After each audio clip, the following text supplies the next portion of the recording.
Take a person, take a story, take you on a journey. It's your take.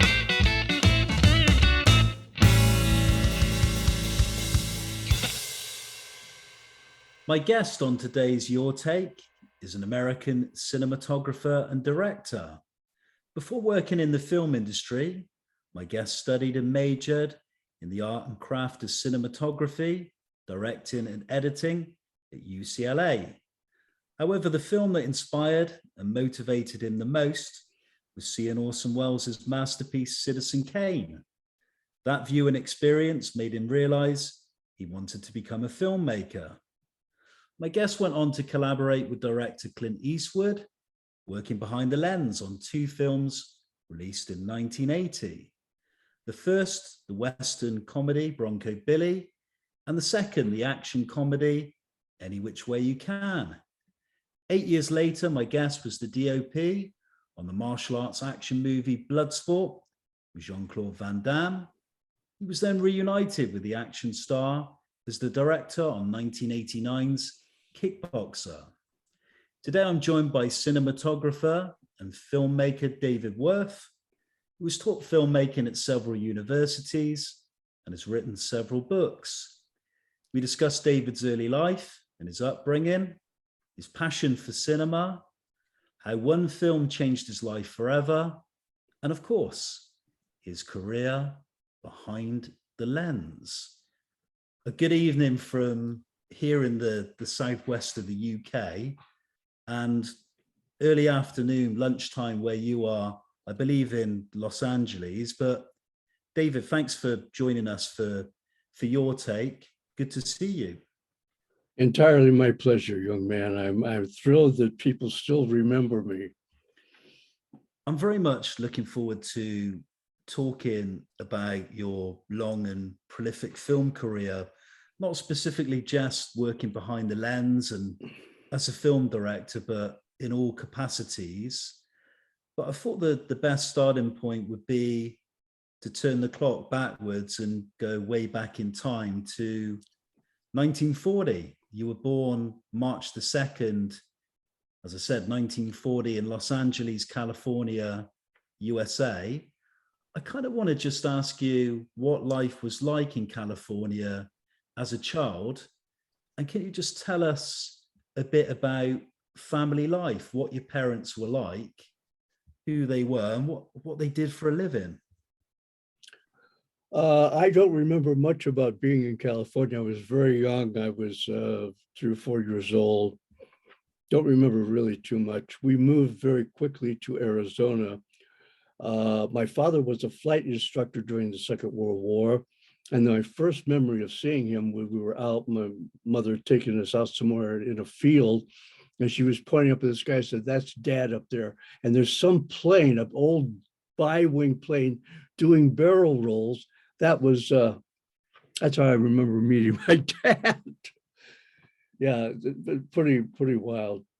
But that was it. And then we moved back to Ohio for a few years and back to Chicago, where I was in high school and did some theater, and then eventually we did radio in downtown Los Angeles doing acting as an actor only. But during the time I was in high school, as I mentioned before, I was home alone and happened to find, just flipping the channels, happened to find Citizen Kane just beginning, and was drawn into it by the cinematography and the look and the precision of it. And I stayed despite commercials and all that, and really it changed my life. It started the spark inside me that wanted me to become a filmmaker. I want to move on shortly and talk specifically about that film, Citizen Kane, that masterpiece by Welles that has been talked about by so many film critics and filmmakers alike. Before we talk about that, because we share a kind of common affiliation, I want to come back to the schooling, because you mentioned already that you moved from place to place around the States. But can you tell us a bit about your high school years? Were they kind of happy times in your life? And what were, Go ahead. Go ahead. sorry, and what were your interests and hobbies as a young boy? And did you have any sort of early career aspirations? Uh, they were not happy times. They were tranquil times, but my parents were right-wing Bible belting people, put it that way. They had me in church 3 times a week, Wednesday night prayer meeting, Friday Youth for Christ, twice on Sunday. It was not a pleasant time for me. I made it through. I got through, and I started acting. I took part in theater in high school and later in downtown Chicago, did some radio acting. But I didn't really have any career aspirations. I didn't know what I was going to do with my life. I was just kind of treading water through high school until I had that screening of Citizen Kane. And somehow when I was 16 years old, having that screening of Citizen Kane started me focusing in that direction. That's why I took up acting. And when I was later, when I actually went to Moody Bible Institute in downtown Chicago to get, I wasn't really concentrating on biblical studies. I was concentrating on general college curriculum studies, but I would spend my time there going through the catalogs to various film schools like USC and UCLA to see what I could study if and when I got out to California. Cinema's been a huge love in your personal and, of course, in your working life as well. But before we move on specifically to that viewing experience of Kane and some of the other films you studied, what are kind of your earliest and fondest memories of cinema as a child? And why did you fall in love with the medium? Well, we weren't allowed to go to the movies. That was the devil's territory. So I didn't go out to the movies much. We eventually had television, and that was mostly 3-channel, ABC, NBC, CBS. So it was whatever they had to offer, and eventually Disney World, whatever that was, and American Bandstand, etc. It was pretty bleak. It was back in the pre-cable, pre-internet days, and it was a pretty bleak existence. I didn't have really, outside of Citizen Kane, I hadn't really seen anything that really interested me as far as stimulating my imagination about what cinema could do. It's interesting you mentioned Kane, because we kind of share something very much in common. I've been a big cinema buff and went to the cinema from a young age, and I remember my dad having a video collection back in the day of films in that collection, films like Angels with Dirty Faces and Casablanca. And I remember picking up this one film that said on the cover, voted by kind of film critics and serious film polls, the best film ever made, which was a copy of Citizen Kane. And I remember putting on that film, and like you, it changed my life forever, because I think it was the first time that I realized that cinema just wasn't, it just wasn't, a fun, entertaining, kind of commercialized experience. And for me, it was the first time it kind of opened my doors up to other filmmakers, and probably, not to sound pretentious, but cinema as an art form. How did that film make such an impact on you? What was it about Welles's direction? What was it about Greg Toland's cinematography? What was it about that kind of whole visual experience? Well, it was overwhelming, really, for me, because I was being, I had only seen TV series on ABC, NBC, CBS. I was used to just family viewing. And to see a film as astounding as Citizen Kane, with that kind of cinematography and editing and complexity, and flashbacks. And it was an astounding experience. I don't think I even got it all. Of course, I didn't get it all the first time. It took me years of viewing over and over again before I began to understand the complexities of that film. And there are at least 4 cinematic techniques in that film that weren't even used again until the French New Wave. I mean, there is the jump cut, there's the flash frame, and there is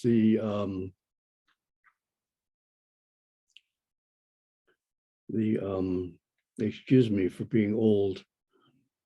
No problem. The jump cut, the flash frame, and the handheld camera, and that those things I eventually was able to discern from that film, and it's just a film that has eventually astounded me time after time after time as I saw the depth and the care that was taken in making that film.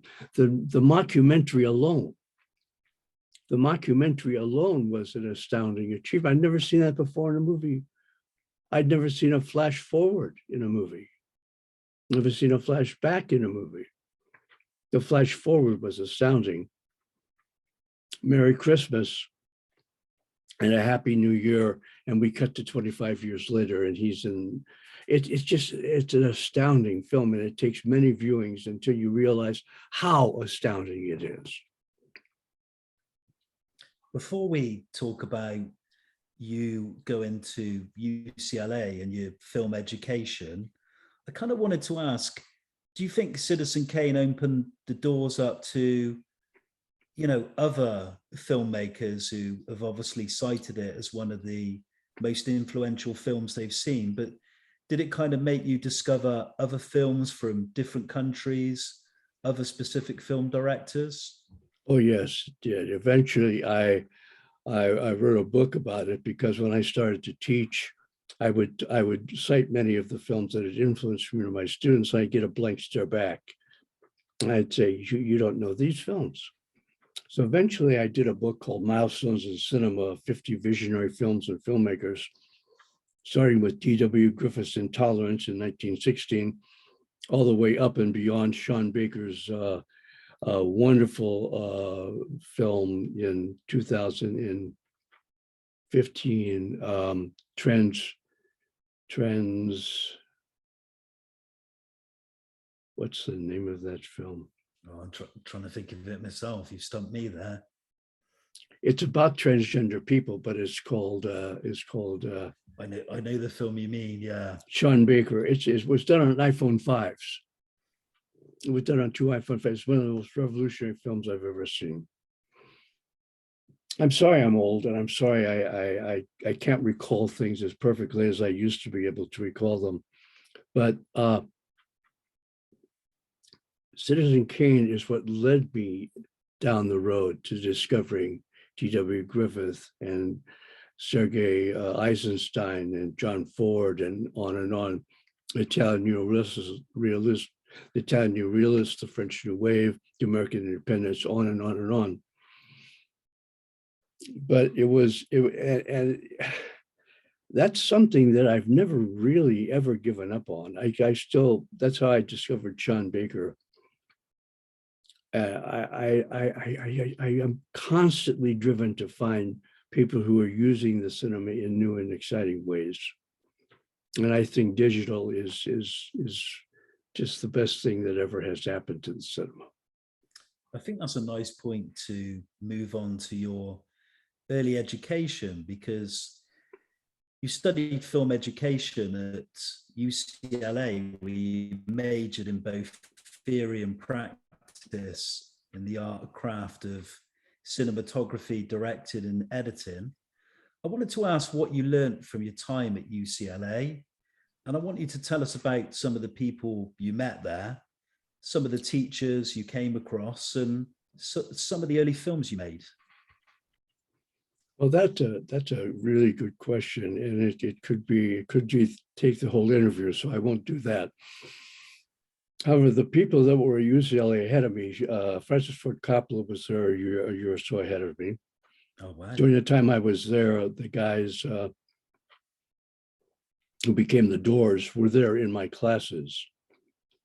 And so that was an exciting time to be involved in film school. But film school was just a poor bastard's child at UCLA. We actually were in Quonset huts in the mud. This is before they ever built the film department that exists there. So I was back there in the real old glory days of the film department. What I learned there was being able to take a handheld 16 millimeter camera, a little Bell and Howell camera, and go out and make a movie running around campus with my friends. That I really appreciated. I don't think I even knew about the Italian neorealist and Fresh New Wave yet. I hadn't gone to the cinema enough and absorbed that.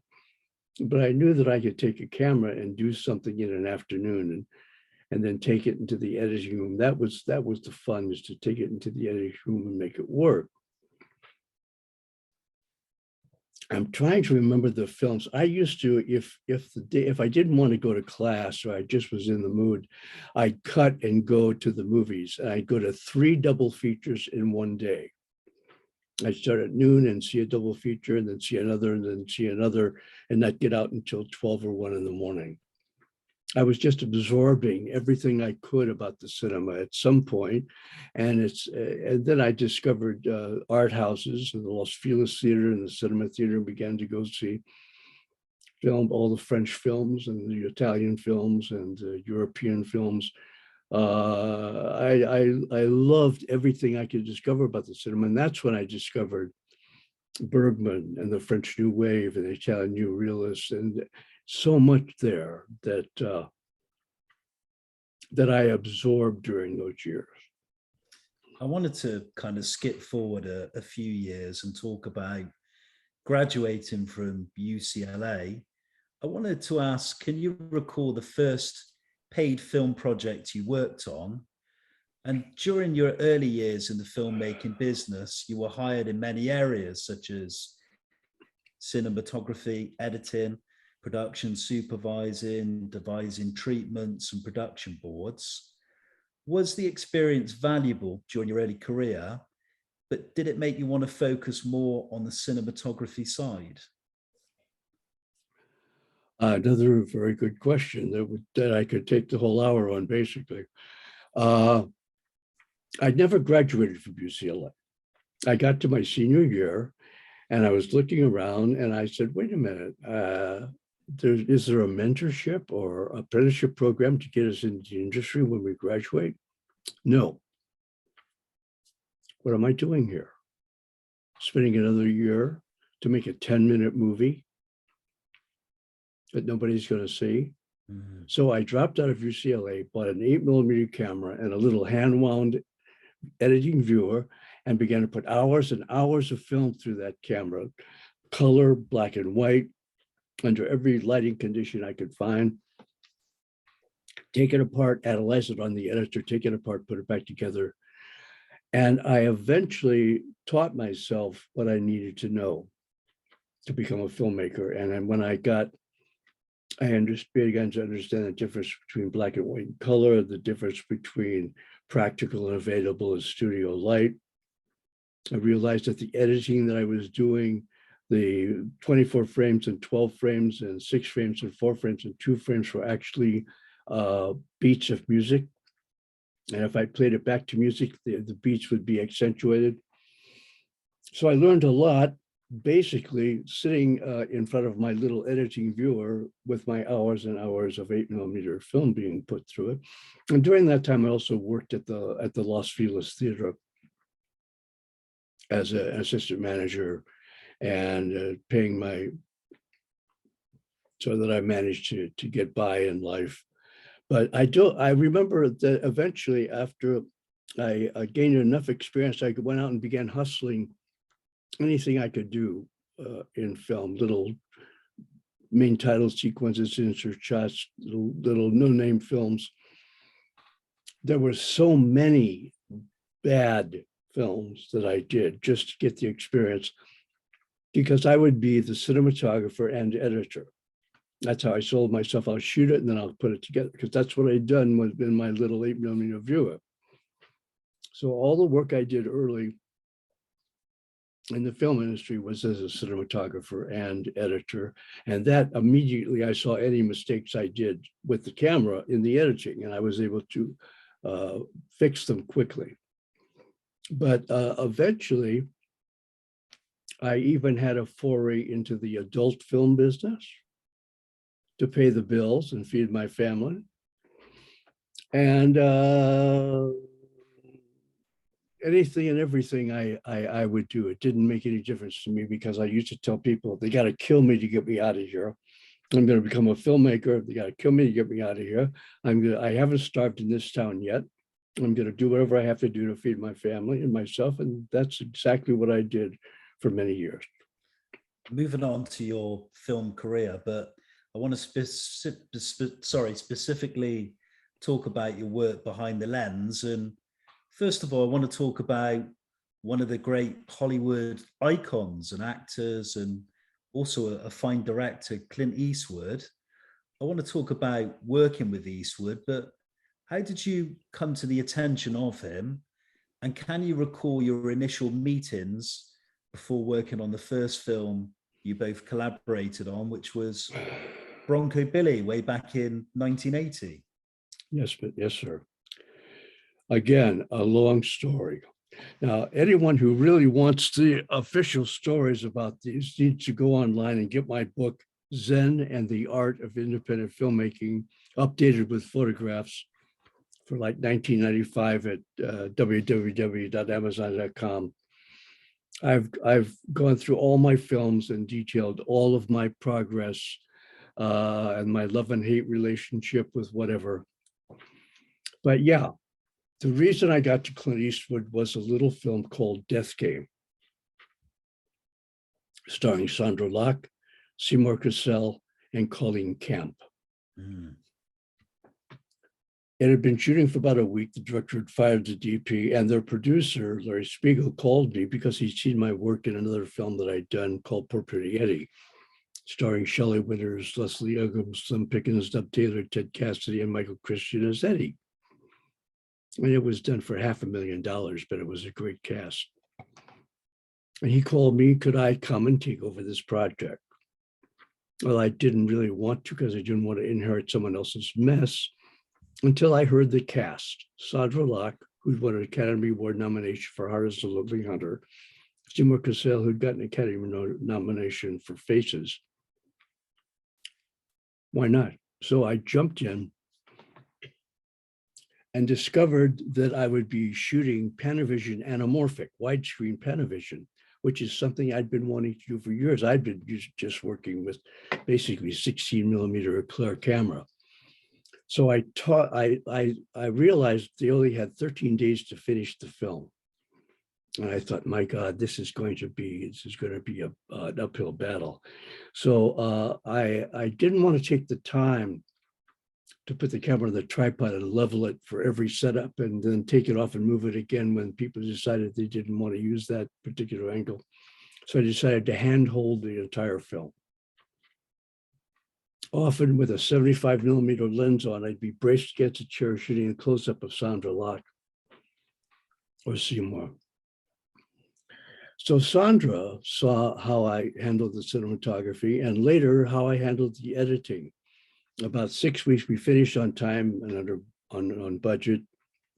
150,000 feet of anamorphic Panavision in 13 days. About 6 weeks later, I'm sorry to go on like this, but this is how I got to Clint Eastwood. No, it's very, very interesting. About 6 weeks later, the director, Peter Traynor, calls Sandra and I, wanted to show us a rough cut of the film. I couldn't believe how fucking awful it was. Sandra was like this the whole time. I was saying, where's that shot? Where's that shot? Where's that close-up? Where's that dolly shot? At the end of the screening, I had Peter take the work print and myself and Sandra back to the editing room, and I was able to find the shots and fix a couple of scenes. So he immediately fired the editor. I became the cinematographer / editor on Death Game. Sandra saw that what I had accomplished, and she went on to do a little film called Outlaw Josie Wales with Clint Eastwood, and began to nudge Clint about my work. That was the whole reason that I eventually got to Clint. It took several years, but it was through Sandra that I got to Clint. A couple of years down the road, Sandra did The Gauntlet with Clint. Great film, great action film. I always kept in touch with her once a year or so, once every 6 months, said hi. I called her after I saw The Gauntlet, said, man, you're so great up there, 50-50 with the big guy, giving it back to him, just like he was giving it to you. It was great. She said, yeah, but he had a big fight with his cinematographer because he didn't want to shoot by firelight. I said, what? I shot a whole off-road feature of motorcycles by campfire light and lantern light. She said, here's the question that changed my life as a cinematographer. She didn't have to say anything. She said, you wouldn't have a reel of that you could drop off for Clint to see, would you? I didn't, but I had one very quickly. I put it together very quickly, and I dropped it off at Malpaso Productions. And about a week or so later, I get a call from a secretary saying, did I want to have a meeting with Clint Eastwood? This is my first meeting with Clint. This is prior to Bronco Billy, way prior to 5 years prior to Bronco Billy. I go in for a meeting. Pleased to meet you, Mr. Eastwood. Call me Clint. That's the best line I ever heard in my life. Call me Clint.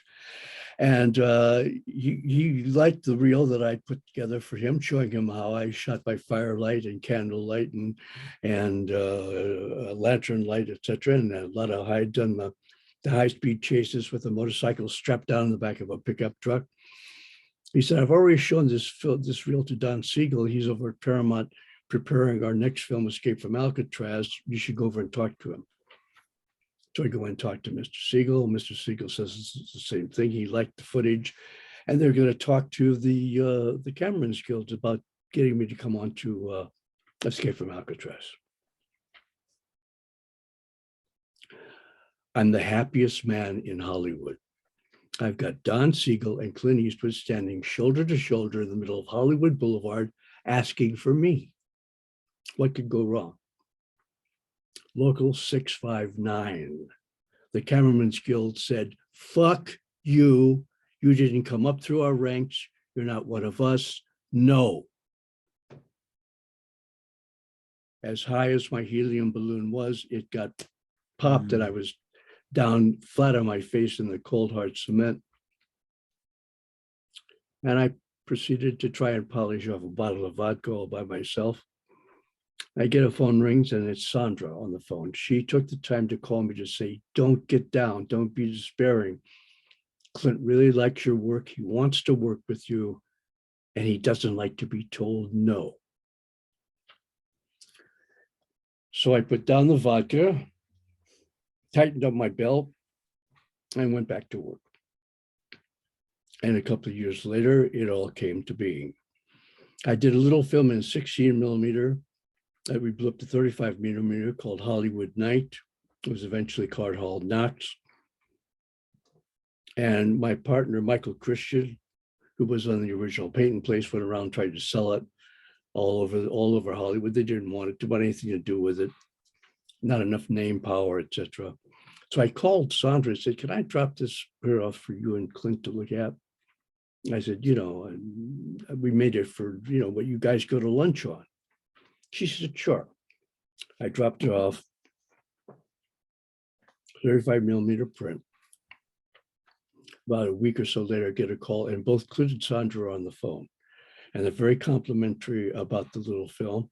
I thought, wow, that's nice. And there's a pause, and Clint says, I want to send you a script. That's how I got Bronco Billy. The rest is history, as they say. You've described your time working with Eastwood as like having earned a PhD in filmmaking. Can you share with us why you both had a good working rapport? And did Eastwood give you creative freedom on set? And I also wanted to kind of get you to tell us about the look and aesthetic for Bronco Billy and some of the lighting techniques you adopted to stay under budget and finish before the shooting deadline. Another book-like question. I could take so much time. What was the first part of the question? Yeah, it was about kind of your rapport working with Yeah, Eastwood.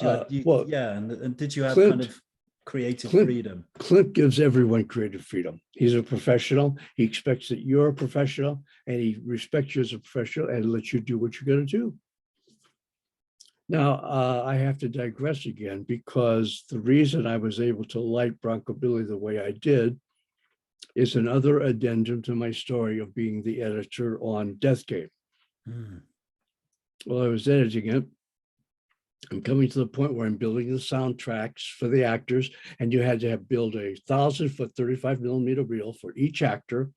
And in between each of their dialogues, you put what we call fill leader, which is just old 35 millimeter prints to keep everything in sync. So I'm running out of fill leader. I call our lab MGM. I said, send me a box of fill leader. I go in on Saturday to do all this grunt work, and there's my box of fill leader. I open it up. What had the gods of production sent me? A 35 millimeter print of A Clockwork Orange as fill leader. No, sir, that's not going to be fill leader for me. I put that aside. I call MGM, have me send me another box of fill leader, and then I put Mr. Kubrick's work on the Moviola.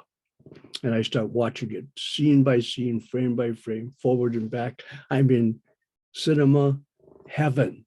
I can imagine. Another genius, one of my all-time Learning, favorites. and I'm learning at the master's knee now, because I'm able to study it up close and personal. I'd seen the movie 4 or 5 different times, but I never could take it back and analyze the scene. It just would go by. So I couldn't analyze what he was doing. This is long before there were DVDs, long before there was VHS. This is 1970, 70, 71, 72. So I start running it, and I get to the scene. I see what he's doing. I see it's just brilliantly done. Brilliantly done. He's using 150 watt bulbs all through the film. I come to the scene where little Alec kills the cat lady with the sculpture of the giant phallus, running it forward and back, forward and back. All of a sudden, I hit the brake of the movie and I said, what the fuck? Because at the end of that scene, Mr. Kubrick has an 18 millimeter lens, and he's following them handheld 360 degrees around this room. I could see all 4 walls, the floor, the ceiling, and there are no movie lights. No fucking movie lights. This blew my mind. This was an epiphany of epiphanies. I said, what? This is Stanley Kubrick, Stan the Man. This is Clockwork Orange. This is a Warner Brothers, big Warner Brothers feature, was nominated for 4 Academy Awards. There's no fucking movie lights. So I went back and froze the Moviola on what he was using. And he was using a spiral and a Christmas tree and little globs of shapes filled with 150 watt bulbs. Plugging them into the wall sockets around the room, said, okay, we're lit, let's shoot. This was the epiphany of epiphanies for me as a cinematographer and a filmmaker. I said, this is the way everyone should be working. I even wrote an article in the American Cinematographer magazine entitled, if this is good enough for Mr. Kubrick, ... why aren't we all using it? So once I had discovered that, I immediately used that as my major aesthetic, finding a way to use practical or available light. And this is what I brought to Bronco Billy. This is the aesthetic I brought to Bronco Billy. I had a meeting early on with Clint and the gaffer and the lighting people and said, I want to build all the lighting in. We had a big circus tent. We had to do huge circus tent seats. I said, I want to build all the lighting into the circus tent. Between the 2 poles, put a beam that way and a beam that way, and put practical lights up there, theatrical lights like you'd see at any event. And that's it. I don't want anything on the ground. That way we could shoot 360 degrees. Clint said, can that be done? Gaffer said, yeah, that could be done. I used it there. I used it went into a bar and just put 150 hung hoods, put 150 watt bulbs in. Everywhere, every scene, I had a practical answer for the lighting situation. So Clint, as the director, as star, could come in, shoot any direction he wanted. I never had to take time to move a light. I've been in meetings with cinematographers from the old days that would be saying, the director would say, well, you want to look that way? Give me 2 hours. Give me 2 hours to look the other direction. So I hated that. Mr. Kubrick hated it, and he solved it. And I used that motivation, that Kubrickian lighting on Bronco Billy exclusively. As a result, we buzzsawed through that schedule. We had an 8-week shooting schedule. We came in 5.5 weeks, 2.5 weeks under schedule on my first union film, on my first major star film. Not ever been done before, I don't think, or since. And Clint put his arm around me and said, you know, go start another film up in a couple of months. Why don't you just hang around? That's why I got to do 2 Clint Eastwood films instead of only 1. I was going to move on to the second one. So Clint Eastwood, again, obviously at the helm, same year, 1980, working this time on the action comedy, Any Which Way You Can. What were your experiences like on that second movie with Eastwood? What challenges did the production bring? And what was it like working and photographing a pet orangutan? It was a great experience. It was just a great experience, you know. Anytime you can work with a big guy. By the way, I still need to digress again. I didn't answer all of your last question about my PhD in filmmaking. One day we were out at a location, the train, I think, when the Robert train sequence. And I heard an actor was talking to my character this, my character that. I just happened to be within earshot. My character this, my character that, I'm not sure. Finally, Clint put an end to it by just saying, don't overthink it, just do it. That's it. The best direction I've ever heard from anyone in my life for people in front of or behind the camera. Don't overthink it, just do it. Just do it, just do it. That was his philosophy. So you have no idea how much on the toes everyone in front of and behind the cameras are on a Clint Eastwood set. Because all the actors know he wants it on the 75% of the time on Bronco Billy. 75% of the time he printed the rehearsal or the first take. And Any Which Way You Can was a joyous experience for you then, the second film. The second film, the same. Yes, it was. It wasn't nearly the same experience as Bronco Billy because the first time is the first time. Yeah. And this is a much more elaborate and bigger production. Bronco Billy was like a very contained little art film, and this was a big production with bikers and car stunts and plane stunts and all that. So it took a lot more to make it happen. But it is still a great experience with Clint. And, you know, it just taught me that there's a guy who his name is chiseled as a star in granite in Hollywood, and he still works faster or as fast as I worked as an independent. I appreciated that. And one final thing on the second film, what was it like working with the orangutan? I bet that was quite an interesting and frustrating experience at the same time. Not frustrating at all for me. I had already done the Life and Times of Grizzly Adams. I'd done second unit on Grizzly Adams, which was all the animal work. A TV series which had an awful schedule. But no, I love working with Clyde. He was great. And before he'd come on the set, they'd bring a little stool and set it down. That was his mark. And every time that would happen, I'd turn to my cameraman and say, there's a sample of Clyde's stool. And it was a great experience. He loved Clint and Sandra. He was always hugging and kissing Clint or drinking. If he could grab a beer and drink it down, he'd guzzle a beer up. Very funny guy. We were shooting one of the scenes near the end of the film where they have a big fight going all through the whole town. They fight in one. They fight through a window and through a big restaurant, and then out the back through the kitchen, out the back door. So we've done everything except them coming out the back door, and we're set up coming out the back door. And we come out the back door. Clyde enters the scene with spaghetti down to his navel. He grabbed a fistful of spaghetti, put it in his mouth, and was eating it on the way out there. We all just fell out screaming with laughter, but the scene is still in the movie. We move on a few years now, 8 years, in fact, to the end of the 1980s decade, 1988. And you work as the director of photography on the low-budget Canon martial arts film Bloodsport. How did that opportunity happen? And what was your knowledge of martial arts and its origins in cinema? What was your vision for the film? And also working with a young Jean-Claude Van Damme? I just went for an interview.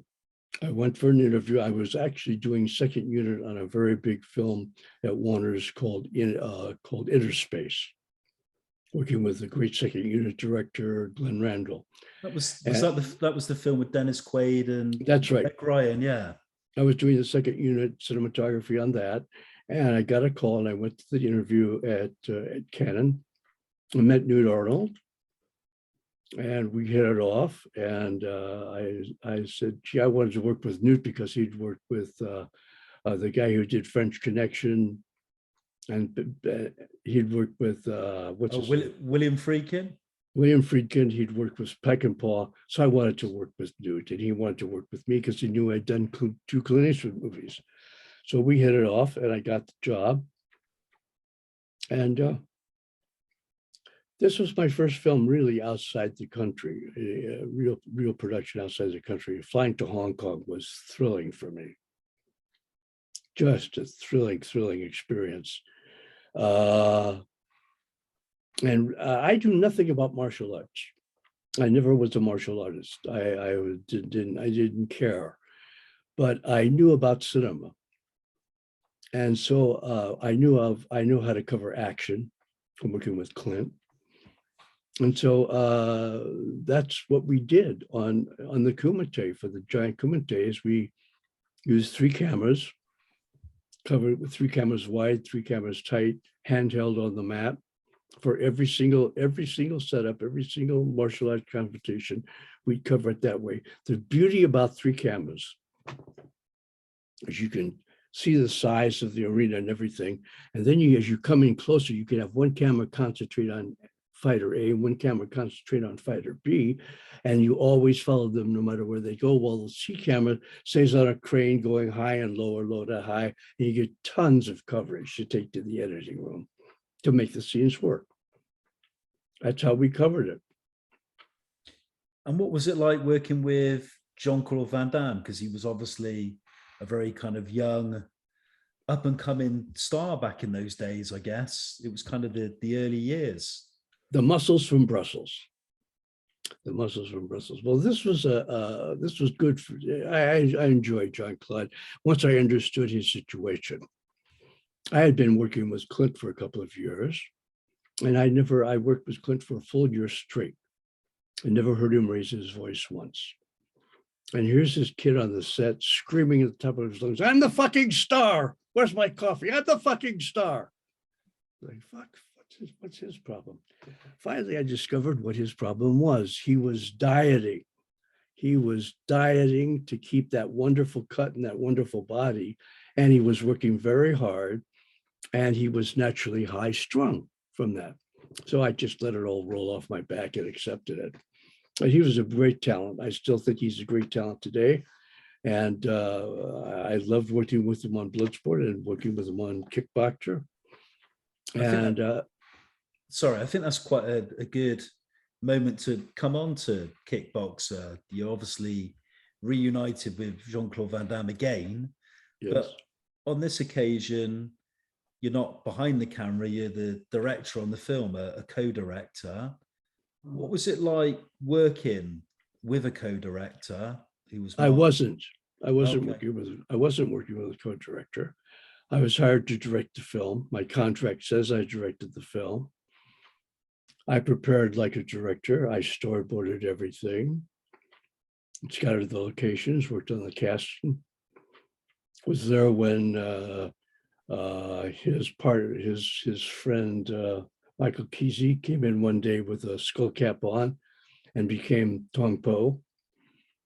But at the end of the film, after the editing was done and the titles were about to go on, Mark informed me that he was the co-director. Oh, I see.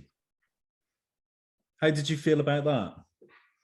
I wasn't pleased at all. Mm. Nothing I could do about it. I wasn't DGA. But yeah, that was, that brought me up short. I realized how there are people in Hollywood who are not honest and are something other than the way they portray themselves. And they're all looking to get ahead, which you were all doing. That's fine. But on the back of someone else, I'm not too sure I agree with that. I wanted to talk about the DOP on the film, on that particular film, which I believe was a guy by the name of John Cranhouse. Did you have any influence on him being hired for Kickboxer? Yeah, go ahead.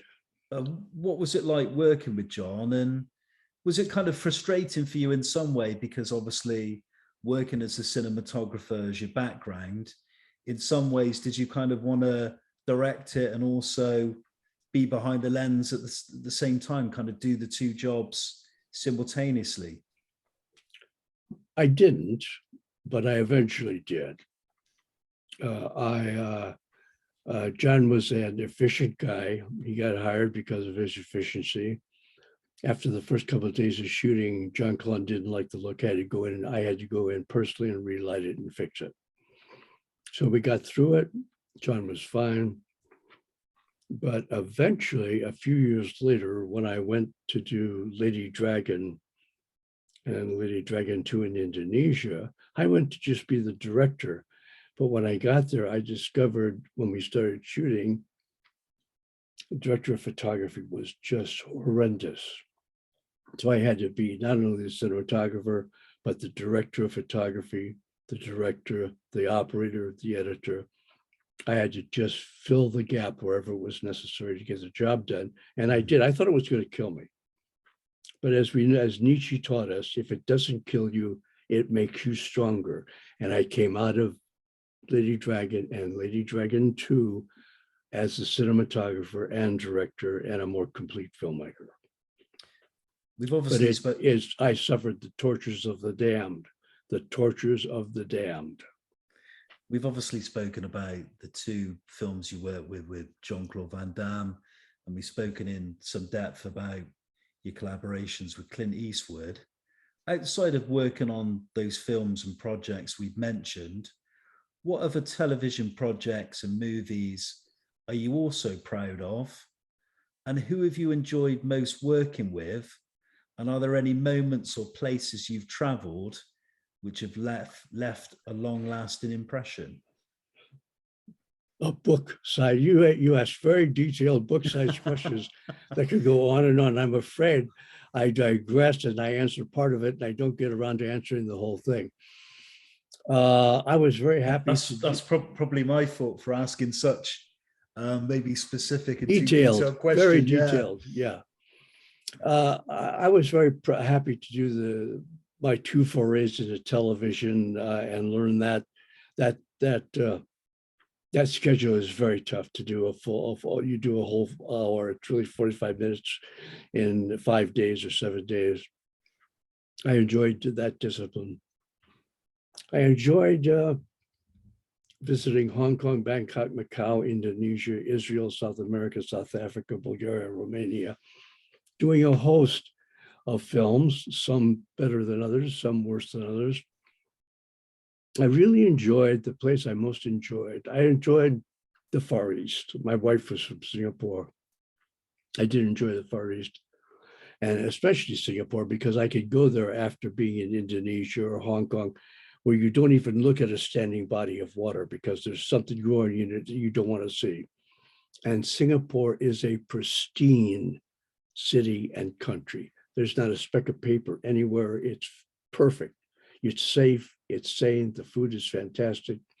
The fish head curry and the black pepper crab are amazing. I loved Singapore and the Far East. However, I eventually did a little film in Rome, Italy. Warrior of the Lost World. I spent a year in Rome and I fell so in love with the food and the people and the language and the architecture and the lifestyle. Did I mention the food? Yeah. I'm actually preparing to go back there on the 10th of February, from February 10th till April 12th, to look for a place to settle down. I'm going to go there and spend my final days in Rome, smelling the coffee, eating the pasta, sipping the wine. And so many great filmmakers from Italy as well that we could be here forever talking about. I could do a whole book on that, that's for sure. Fellini, just kind of one of my favorites. Interestingly, at the beginning of our conversation, you kind of mentioned about your love of technical advancement and changes. You kind of cited your love of digital. My next question was, during your many years in the film industry, you've seen many technological advancements that have transformed the industry and the way people consume content. Which technological changes have you embraced and why? And what are your thoughts on digital film technology? And do you prefer shooting on film or on digital? Digital, 100%. And I can tell you why. Again, I'll need a long digression, but I can tell you why. Way back in the day, there was the Italian neorealists and the French New Wave and the American Independents who got into the streets because they didn't have any choice. They got into the streets and started making movies. The Italians did it after the Second World War because their studios had been destroyed. There wasn't anything there. They had nothing. They used short ends, they used handheld cameras, they used natural locations and available light, and did Bicycle Thief. And then the French New Wave built on that. They adored the Italian neorealists, and Jean-Luc Godard and Francois Truffaut eventually got into the streets, did Breathless, did 400 Blows. And then John Cassavetes in America saw these films and did his films, Faces and Shadows and all. And that led to Robert Rodriguez and Kevin Smith and all of the recent, and most recently, of course, guys like Sean Baker, who again, I say are as revolutionary as Vittorio De Sica and Jean-Luc Godard, because Sean Baker took a cell phone, took out his cell phone, an iPhone 5, stuck an anamorphic lens on it, and shot in practical locations, available in practical light, for 2 weeks, and made this wonderful, wonderful film. So I embrace digital. I embrace everything that comes along. There were too many years back in the day when I would have to call and carry 10 reels of 35 millimeter picture, 10 reels of 35 millimeter sound, 10 reels of 35 millimeter music, up to a screening room, to a projection booth, to have a screening for a producer or a director of our final film. And the film, by then, work print had been in the 6 to 8 months in the editing room. It was stained with coffee and soft drink. It was slugged. It was scratched. It colored, faded. It was awful. It was an awful experience. When I had that experience with high def, in 2 weeks, I could do everything that took me 6 months to do in 35 millimeter. I could do in 2 weeks with digital. When I first shot digital, when I first shot high definition, it was on tape. It was high def tape, but I had an hour of tape instead of a 10-minute magazine. As a result, I could use multiple cameras and I could shoot all my coverage of a scene at the same time instead of having to break every 4 minutes to change a magazine. Christopher Nolan says, that's a natural break. That's not a natural break. That's a waste of fucking time. So when I was shot my first high def scene, dialogue scene, I had 2 cameras. I was shooting 2 cameras wide, covering a table scene. At the end of the scene, I said, don't cut. Cameramen zoom in for tighter coverage. Actors go back to 1, ready, action. I could cover a whole scene in 1 take, keeping the actors in the moment without having to break their concentration or the scene or waste any time to change lenses. That's when I discovered the efficiency of high def, and I knew at that point it was going to take over the industry, and it has. Mm. It's been lovely during the interview listening to some of the names that have inspired you over the years, but not just names from the past who are sadly no longer with us, but also contemporary filmmakers as well. Leads on to my next question. Who would you cite as your favorite directors or cinematographers? And kind of probably a tricky question for you, but I'm going to ask you anyway. If you could have directed or photographed 5 well-known films, what would they have been and why? I have only one thing to say. Milestones in cinema, 50 visionary films and filmmakers, updated with photographs by David Worth, MA, www.amazon.com. I know. I love that. I mean, there are all of those films I wish I'd done. All of those films are my favorite films and filmmakers, as well as many more that didn't get included. Mm. D.W. Griffith, my 3 favorite are D.W. Griffith, Orson Welles, and Stanley Kubrick. D.W. Griffith for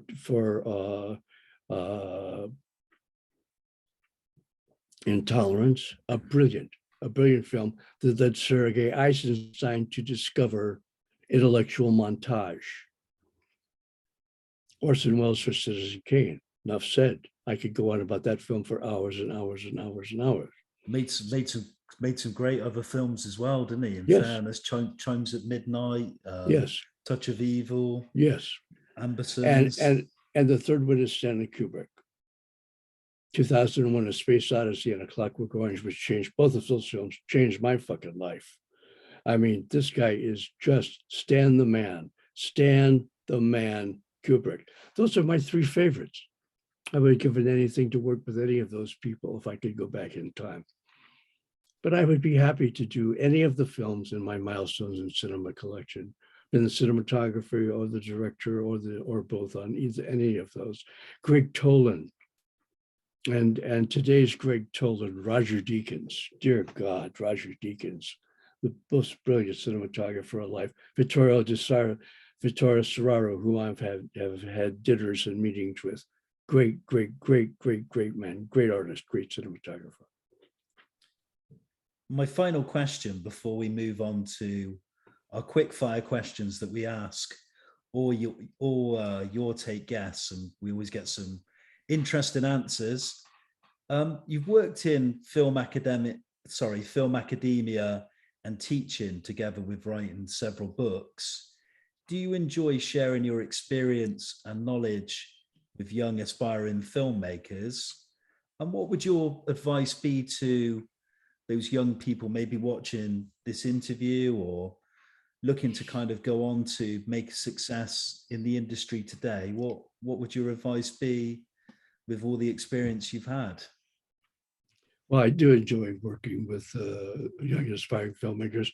I had a great experience. I'm mentoring a young man who contacted me about 10 or 12 years ago. He was shooting he knew I did Bloodsport and Kickboxer.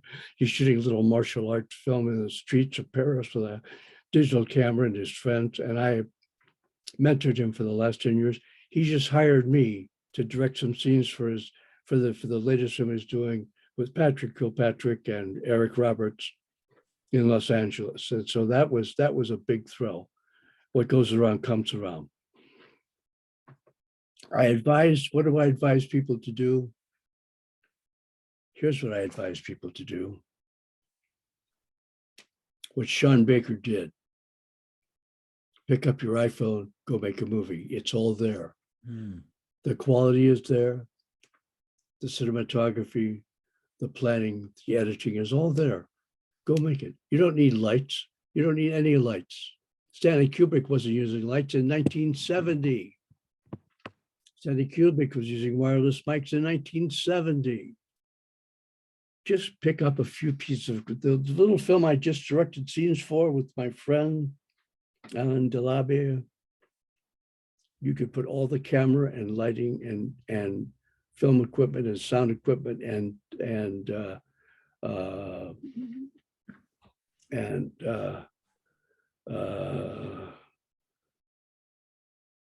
what's the flying gizmo? Oh, you don't mean Drone. drones? Drones, yeah. In a backpack. Yeah. All their equipment was in a backpack, not 10 trucks, don't need it any longer. You can put it all in a backpack, go anywhere in the world and make a movie. That's what I suggest you do. Get a little 4K drone, get a little 4K camera. We only used a Black Magic. No, and practical and available, like natural locations, a drone, a Black Magic camera, and a little sound, a little wireless mic we could put anywhere. That's how you make movies nowadays. David Worth, we come to the final part of the Your Take interview. We ask all guests these 13 quickfire questions to kind of just wrap the interview, but to find out things you like, things you don't like so much, and kind of people that have inspired you in your life and career. Here's the first one. What would you say is your favorite pastime? Watching old movies, cooking, watching new pieces of equipment and talent. I think you've already probably answered this question, but I'm going to ask you again. What is your favorite film and why? Intolerance, Citizen Kane, 2001. And again, 50 visionary films and filmmakers. It's hard for me to select for my children. Who would you say next? We move from cinema to literature. Who would you say is your favorite novelist?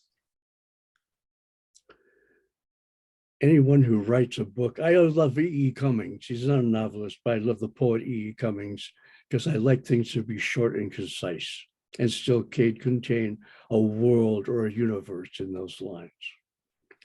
If you could have chosen a different profession outside of film, what do you think it would have been? Still photography. I love still photography. And I like eating, so I'd probably have been somebody who does photographs and eats food. That would be great, great life for me. Who in life next would you say has been the greatest inspiration? 50 visionary films and film, Italian neorealist, French New Wave, American independence. However, I have to say, in person, working with Clint Eastwood. The year I spent with Clint was a revolution. This man is just fantastic. We talk about newspapers next. Do you read a newspaper? And if so, don't read them. One? Don't read them. Don't want them. Don't need it. Don't want the news. I've just stopped watching the news. It's all shit. I refuse to watch it. I have a good day watching my movies, doing my creative work. I don't want to know about the shit that's going on from either the news or cable, period, or the newspapers, period. Don't do it. Lovely answer. And I think on that one, I totally agree with you. I'm also not a newspaper reader, become quite alienated with the press, but that's another story. Can move on to food. And you kind of mentioned food, maybe being a chef in a different lifetime, but what would you say is your favorite food?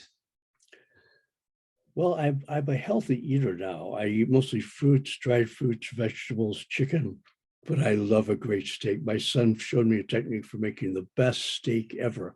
He actually took me to a steakhouse in New York and spent $200 for a steak meal on my 80th birthday. And then a few months later, he discovered how to make the same thing at home for $30. Great steak. And I love anything Italian, any kind of Italian food. I'm moving there. I'm going to glut myself on Italian food. They are the best eaters on the planet, period. Who would you say is your favorite cultural icon? The Rock, As in the wrestler? Dwayne Johnson. Yeah. The biggest star in Hollywood, I think, at the moment, isn't he? Yeah, I love The Rock. I used to watch him when he was just The Rock on in wrestling. I said, "There's a personality for you," and he's proven me right and gone all the way to the top. He's a brilliant old man now, not young any longer, but what a brilliant career. Who made something out of nothing, really. Just his a football player and a guy whose parents were in wrestling and went into it, and Abe was able to carve out a huge career just by saying, "If you smell what the Rock is cooking." Oh, I love that. It's brilliant. What would you say is your favorite curse word and why? I don't differentiate. Cocksucking, motherfucking, goddamn. I don't differentiate. I use them all, every single one of them, deep, wide, and repeatedly. Oh, that's brilliant. We've heard a few tonight, and it's been it's been superb. Next one, I'll talk about favorite places. What would you say is your favorite place or holiday destination? Italy, anywhere in Italy, especially Rome and South. We haven't spoken about music, so I'd be interested to hear what you say. It's all been very much about the cinema, but who would you say is your favorite music artist, and what is your favorite album? Again, there's a long list. There's a lot of them out there. I love Bob Dylan, Blonde on Blonde. Mm. I love the Beatles. I love John Lennon. Imagine, Hello. I could go on and on, but yeah, those Bob Dylan, the Beatles, and John Lennon are three of my all-time favorites. I can listen to almost anything from them. Some fine choices indeed. The final two, what would you say is your greatest achievement to date? Christina Linda Wertheimer and David Paul Wertheimer II, my children. When were they born, your children? And do they, I should have maybe mentioned it more in the interview when we spoke about kind of your early life before your career. Do they work in the film industry as well, or? Yeah, Christina is now in her 50s. She has a wonderful family. My two grandchildren, Finn and Boy, are now young filmmakers, graduating from high school. Her husband is a top assistant director with the DGA. And my son, David II, worked as an executive for Medicare in Baltimore area. Mm. And then the final question, David Worth. How do you wish to be remembered? As a guy who took every job, who came across his desk, showed up early, stayed late, and did the work. Thank you kindly for joining me for the last hour. I got to be perfectly honest with you. I've kind of been in my element a lot because you've cited a lot of my great loves in life and mentioned so many names who have made obviously a great impact on yourself, but and me as well, but many cinema buffs and people that have gone on to work and love and appreciate cinema. It's just been a fascinating interview and conversation. My pleasure, young man. And if you go back and realize that I only answered a third of each question, you want me to answer more, I'm happy to do it with you live, or you can either send it to me on email it to me, and I'll answer on with an email back. I'm happy to go on and on about all the things that I've done over my somewhat checkered career. Oh, thank you kindly. It'd be I'd love to. It'd be fascinating. I've really found it really an education. I found it very interesting. Do you want to continue working? What are kind of your future plans to carry on teaching, writing, and? Yeah. All of the above. I mean, I'm in my 80s now, so I've been retired for a few years. but someone just came and dug me. I did a documentary in New Jersey this last year, and then I directed scenes for this upcoming feature. So I'm happy to work anytime. I'll go anywhere on the planet, anytime to do a movie. Hong Kong, Bangkok, Macau, Indonesia, Israel, South America, South Africa, Bulgaria, Romania. Been there, done that, got the torn t-shirts. It really has been lovely to hear just your love and passion for cinema. How do people find out more about your work and about you as a person? Milestones in Cinema, 50 Visionary Films and Filmmakers, Zen and the Art of Independent Filmmaking, A Cautionary Tale, www.amazon.com. Make sure you get the ones that are updated with photographs, the latest versions. That's what I did during the lockdown last year. Updated my textbooks and got them online as coffee table books. And if they're happy, I'm happy if they want to contact me at my email address, davidworthfilm@gmail.com. Before or after reading the books, I'm happy to answer any questions about cinema or life or food or Rome. Thank you once again. I wish you all the best for the future. And thanks again for your time and being a guest today on Your Take. My pleasure. And anytime I'm happy to amend or expand on anything you'd like me to. Thank you so much for your time.